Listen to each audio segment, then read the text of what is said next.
पटना में इन दिनों 4 संक्रामक बीमारियों का खतरा बढ़ा हुआ है। Dengue, viral flu, swine flu और चिकनगुनिया के मामले लगातार सामने आ रहे हैं।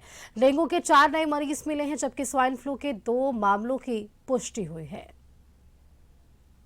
पटना में इन दिनों एक साथ 4 संक्रामक बीमारियों का खतरा बढ़ता हुआ नजर आ रहा है। लोग मरीज जो हैं वो अब अस्पतालों में पहुंचना शुरू हो चुके हैं। देखिए, डेंगू के मामले अक्सर इन सीजनों में बढ़ते हैं। डेंगू के मामले हो गए, चिकनगुनिया के मामले हो गए, स्वाइन फ्लू हो गए और वायरल फ्लू के जो मरीज है वो अब अस्पतालों में देखिए पहुंचने लगे और अस्पतालों में जो भीड़ है भी है वो काफी बढ़ती हुई नजर आ रही है। इसका वजह है कि बारिश और जलजमाव के बीच जो एडिज मच्छरों का प्रजनन है के लिए अनुकूल जो परिस्थितियां हैं वो बनी हुई है। यही वजह है कि डेंगू को लेकर के भी स्वास्थ्य विभाग जो है वो सतर्क है और पटना में डेंगू के 4 नए मरीज सामने आए हैं। वही वायरल फ्लू के मामले में भी तेजी जो है वो देखी जा रही है। पीएमसीएच की अगर बात करें खास तौर पे, तो पीएमसीएच के मेडिसिन विभाग में रोजाना करीब 700 से 800 मरीज पहुंच रहे हैं। इसमें लगभग 30% जो मरीज हैं वो फ्लू जैसे लक्षणों के साथ अस्पताल है वो आ रहे हैं। ऐसे में आईजीआईएमएस की अगर बात करें तो आईजीआईएमएस में भी करीब 30 से 35% मरीज जो है वो फ्लू जैसे लक्षण जो है वो देखे जा रहे हैं। इधर पटना में स्वाइन फ्लू के भी 2 मामले जो है उसकी पुष्टि की गई है। देखिए, जो स्वाइन फ्लू के मरीज मिले हैं वो एक कंकड़बाग और एक अगमकुआं इलाके के हैं।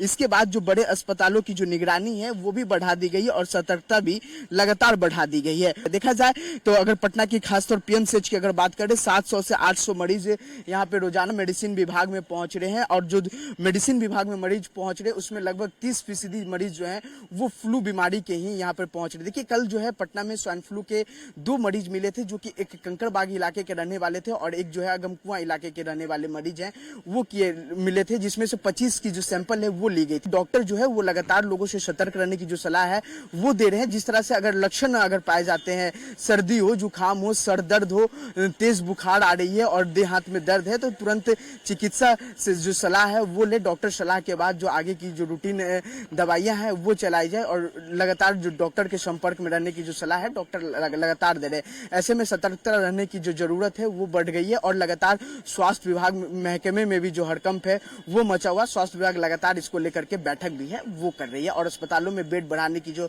बातें हैं अब वो भी सामने आने लगी है। कैमरा पर्सन राकेश रोशन के साथ मैं अंकित कुमार, पटना।